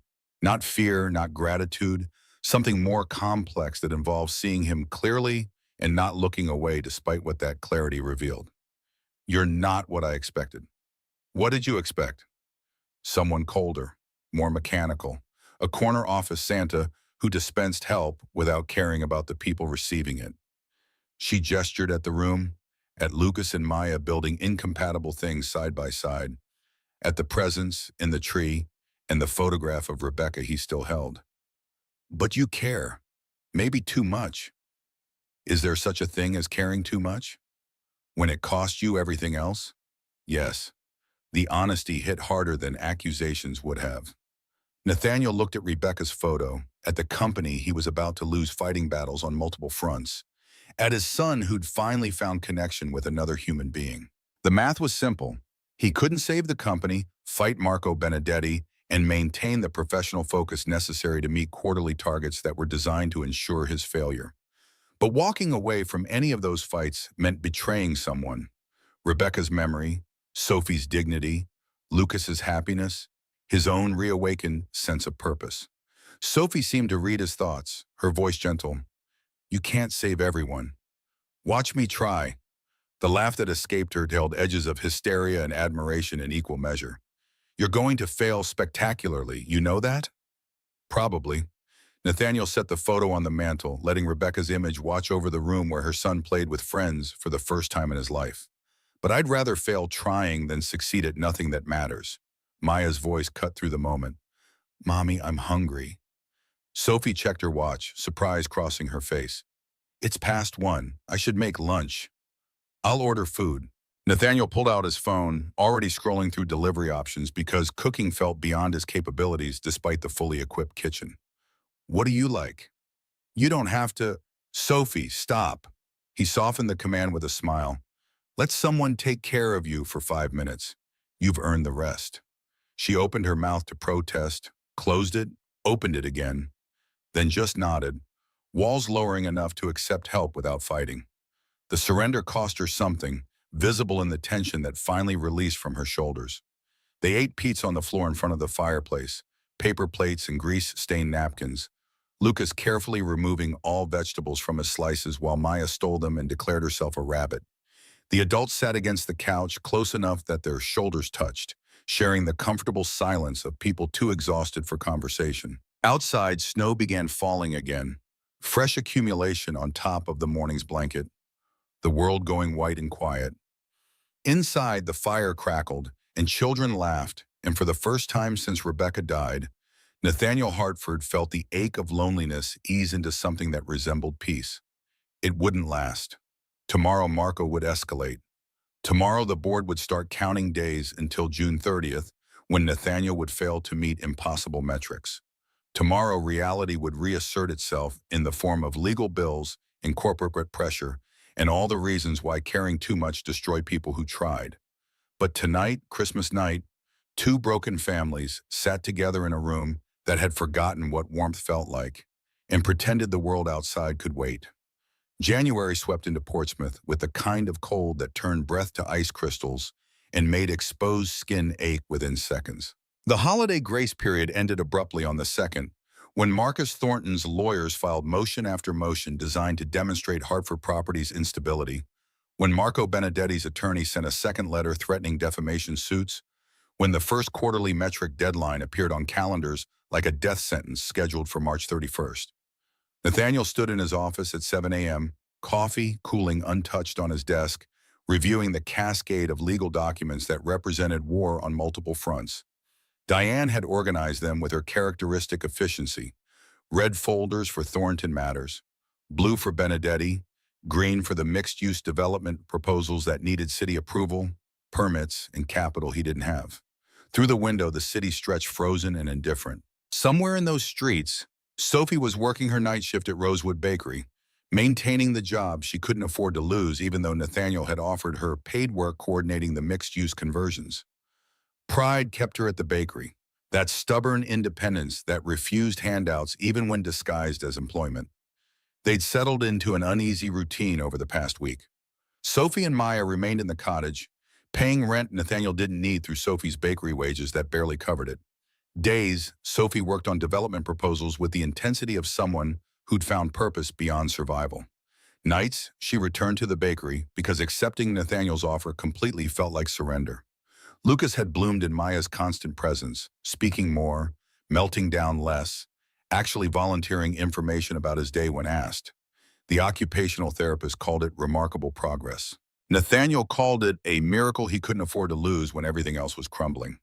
His phone rang, Diane's extension lighting up the display. "Michael Chen is here, and he brought company you're not going to like." Nathaniel's jaw tightened. His attorney arriving unannounced with mystery guests never preceded good news. "Send them in."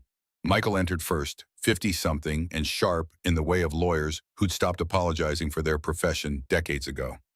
Behind him came two women Nathaniel didn't recognize, both 30s, both carrying the careful posture of people preparing to relive trauma.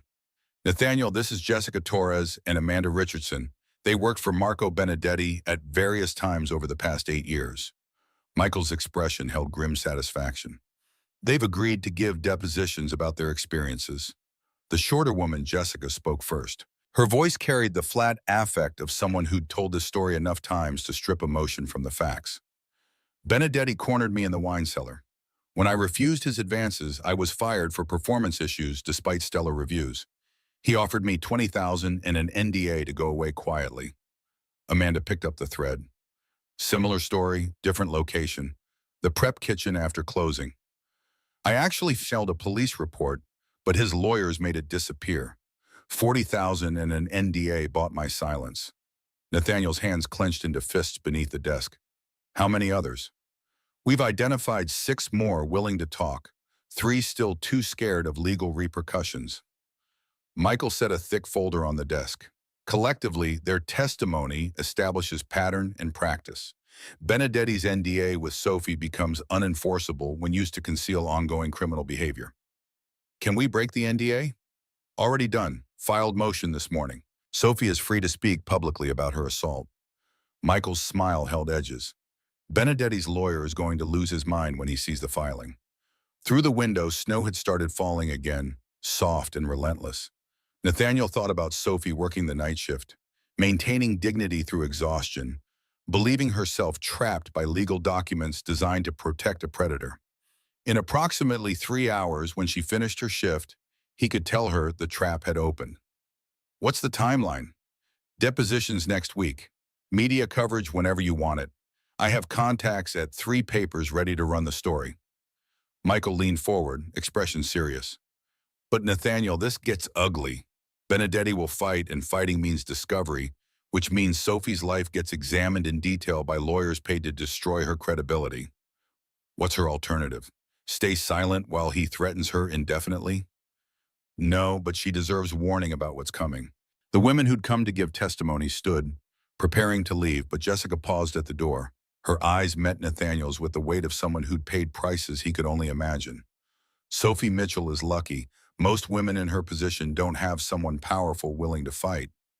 A pause, heavy with meaning. Don't waste that power. Make it count. After they left, Nathaniel sat alone with Michael's folder documenting systematic abuse spanning nearly a decade. 8 women, 8 stories that varied in details but held the same core truth. Marco Benedetti used his position to prey on employees who couldn't fight back, then buried their resistance under money and legal threats. His phone buzzed. Sophie texting from her break. Maya asked if Lucas can come over after school. I know it's last minute, but they want to work on a project together. He typed back, of course, I'll bring him by at 4. Need to talk to you about something important. 3 dots appeared, disappeared, appeared again. Is everything okay? Yes, better than okay. See you at 4. The rest of the morning dissolved into conference calls with architects about conversion timelines, city planners about permits, potential investors about capital that wouldn't materialize unless he could demonstrate progress toward the first quarterly metric. By noon, Nathaniel's head pounded with stress that caffeine only intensified. Diane appeared in his doorway with the expression that meant she was about to deliver news he wouldn't like. Vance called. Thornton wants updated financial projections by Friday, or they're declaring the metrics agreement void. They can't do that unilaterally.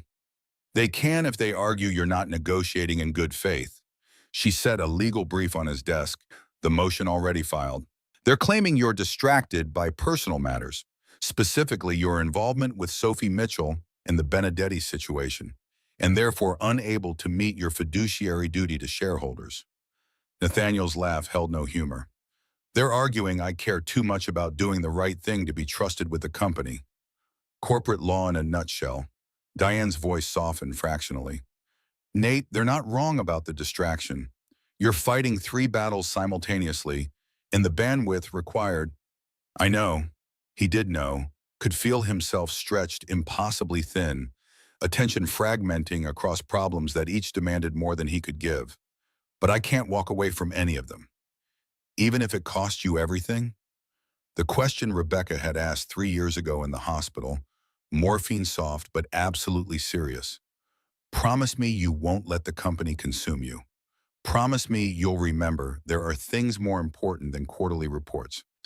He'd failed that promise by letting Hartford Properties become his entire identity. Now, attempting to honor it, he was about to lose the company anyway. The irony tasted bitter. Even if it costs everything. He met Diane's eyes, saw understanding there. Some failures are more honorable than success.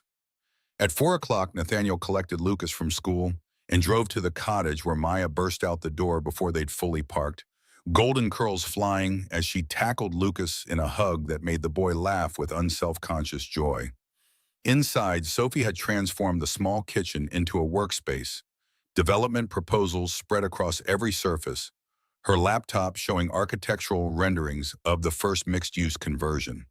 She looked up when they entered, flour dusting her hair despite having supposedly finished her shift hours ago. Exhaustion carved lines around her eyes, but her expression held focus that bordered on obsessive. I think I found a way to cut conversion costs by 18% without compromising structural integrity. If we use modular construction for the residential units and local contractors instead of the big firms, she stopped, noticing his expression. What's wrong? Nothing's wrong. Everything's right, actually. Nathaniel gestured toward the children who'd already disappeared into Maya's room with art supplies and Lego bricks. Can we talk privately? They stepped onto the cottage's small porch, cold biting through inadequate coats. Sophie wrapped her arms around herself, defensive posture that had become familiar over the past week whenever serious conversation loomed. Michael Chen filed a motion this morning to void your NDA with Benedetti. Nathaniel kept his voice level, factual, removing the emotion that would make this about his anger instead of her freedom. We have testimony from 8 other women establishing pattern of abuse. The NDA is legally unenforceable when used to conceal criminal activity. Sophie's face cycled through shock, disbelief, then something that looked like terror. Nate, no. If you break the NDA, he can sue me for... He can try. He'll lose. Nathaniel pulled out his phone, showed her the legal brief Michael had prepared. You're free to speak publicly about what happened. free to tell the truth without legal consequences.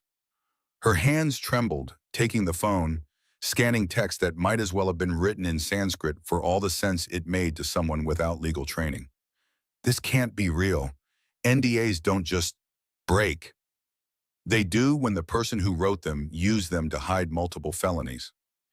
He watched her process, saw the moment hope crashed against 6 months of conditioned helplessness.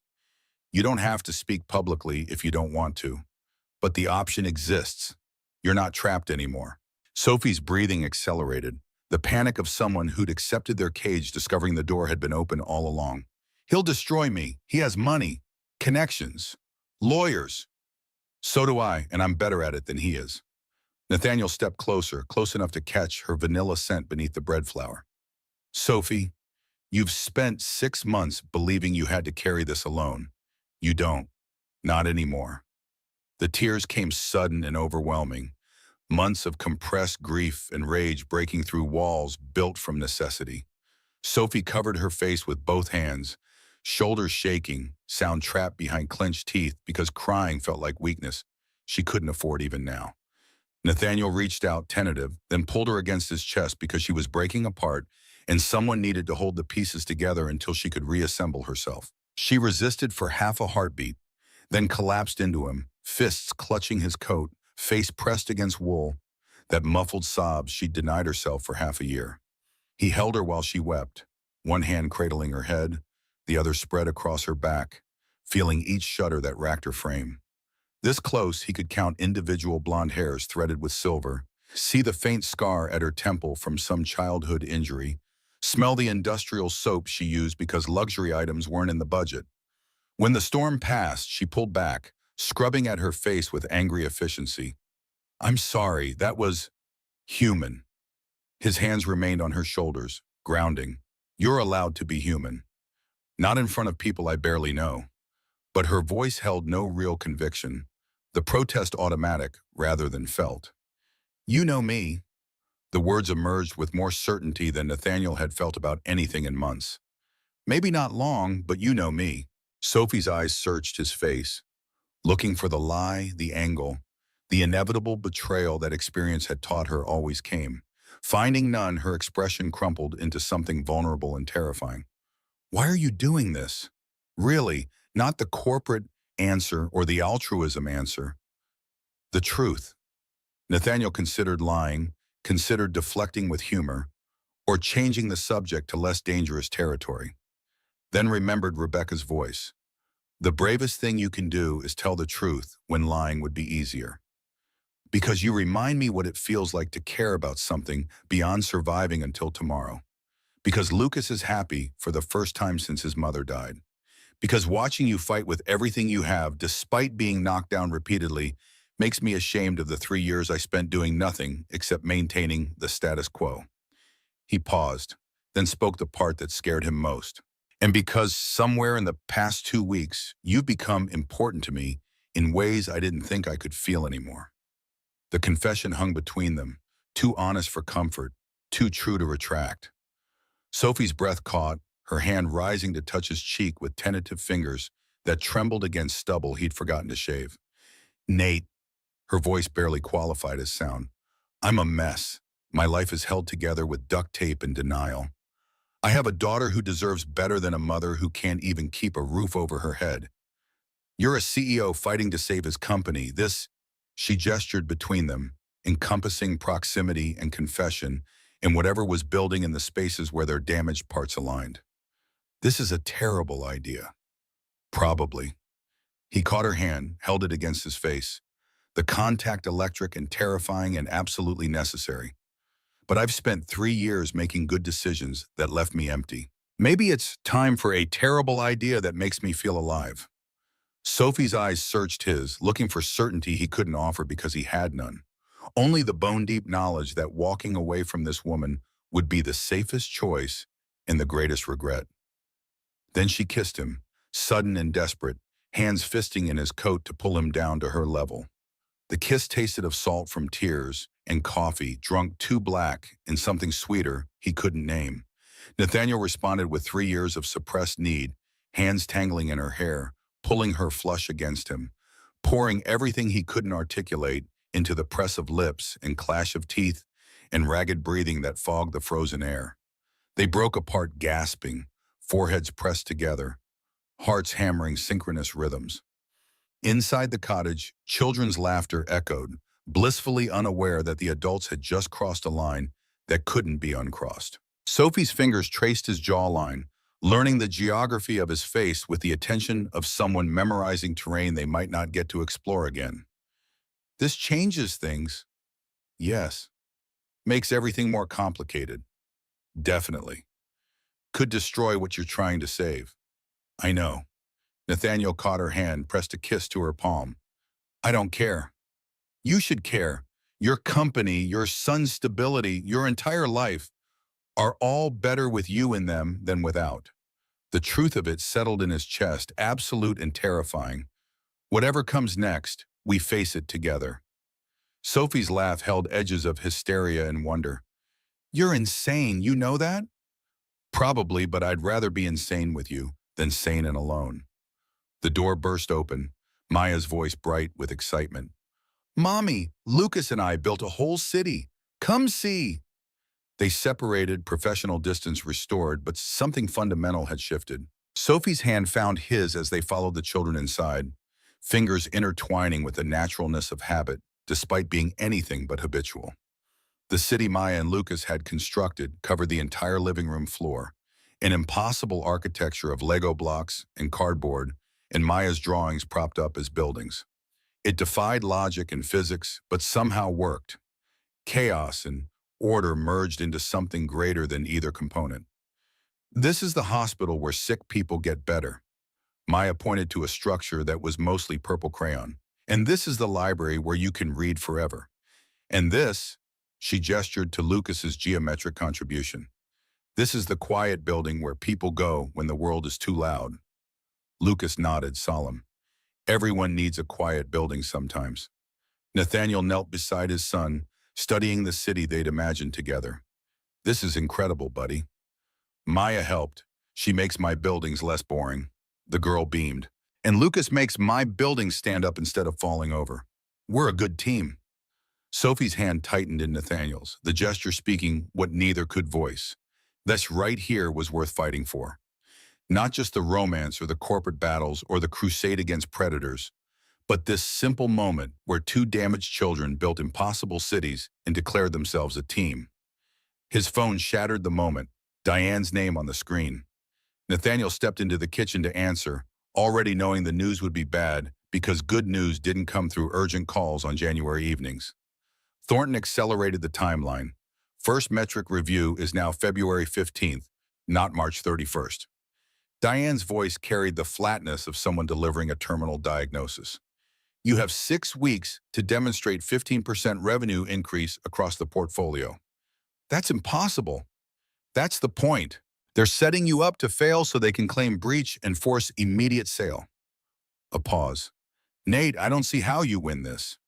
Through the kitchen doorway, Sophie was kneeling with the children, helping them add details to their imaginary city.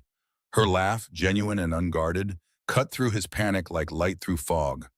Then we'll lose honorably. The words came easier than expected, certainty crystallizing from chaos. Get Michael to file an extension request. Buy us whatever time he can.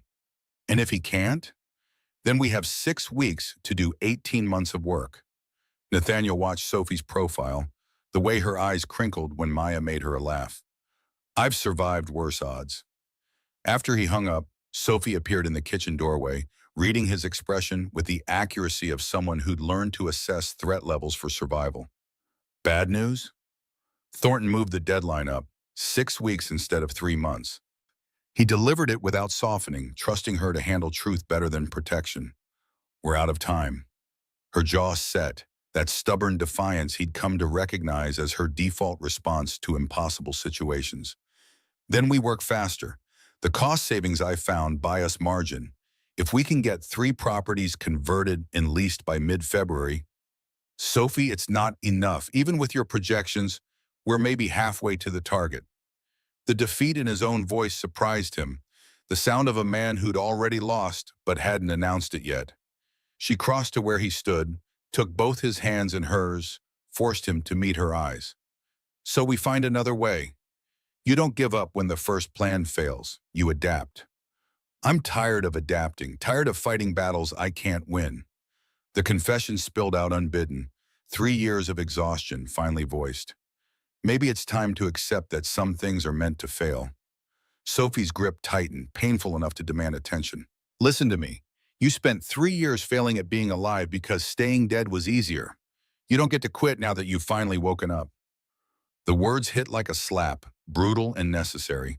Nathaniel stared at this woman who'd been evicted and blacklisted and assaulted, yet somehow maintained the kind of fierce hope that defeat should have extinguished. How are you not broken?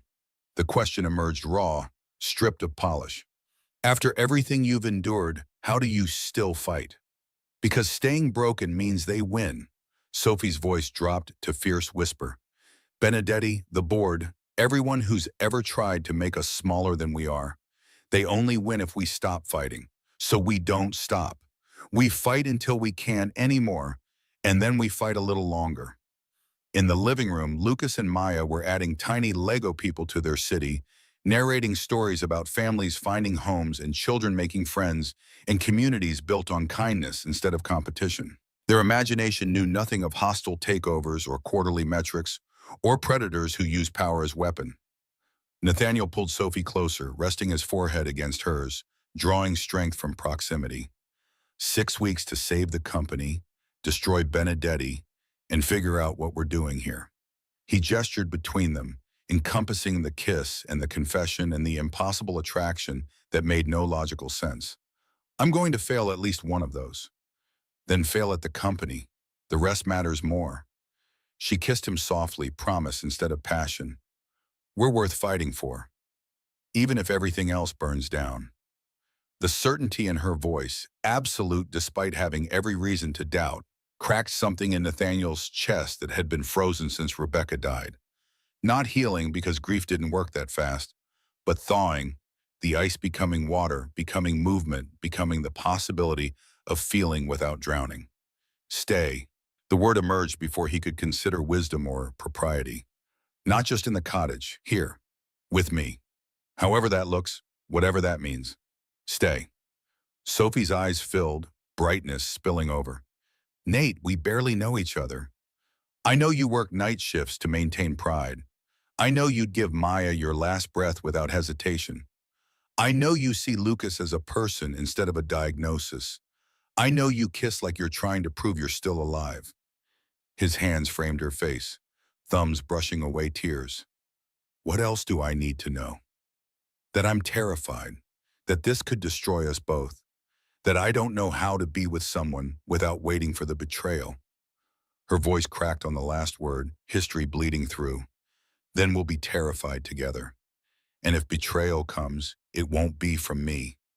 A promise he couldn't guarantee but meant with every fiber. Stay, Sophie, please. Through the doorway, Maya called out, Mommy, can we have dinner here? Lucas says his dad makes really good grilled cheese. Sophie's laugh broke the tension, watery but real. She looked at Nathaniel, at their children building impossible cities, at the life they could have if they were brave enough to reach for it, despite every logical reason not to. I don't think you've ever made grilled cheese in your life. Completely true, but I'm willing to learn. He kissed her forehead, gentle benediction. Stay for dinner. Stay for tonight. Stay for as long as you'll have me. The answer came not in words, but in Sophie's hand finding his, fingers interlacing with the certainty of someone who'd decided to take the leap despite knowing the landing might break them both. Outside, snow continued falling, blanketing Portsmouth in white that hid the dirt and damage beneath. Inside, two broken people and their children made grilled cheese that burned on one side, built cities from blocks in imagination, and pretended for a few hours that the world outside could wait. It couldn't, of course. Tomorrow the battles would resume. Thornton's lawyers, Benedetti's threats, the impossible deadline that loomed 6 weeks away. Tomorrow they would have to face the probability that fighting for everything meant losing most of it. But tonight, in a cottage that had become home, Nathaniel Hartford held Sophie Mitchell's hand and watched their children laugh. and discovered that some failures were worth every sacrifice. Because love, messy and complicated and absolutely terrifying, was the only battle that mattered when everything else burned down.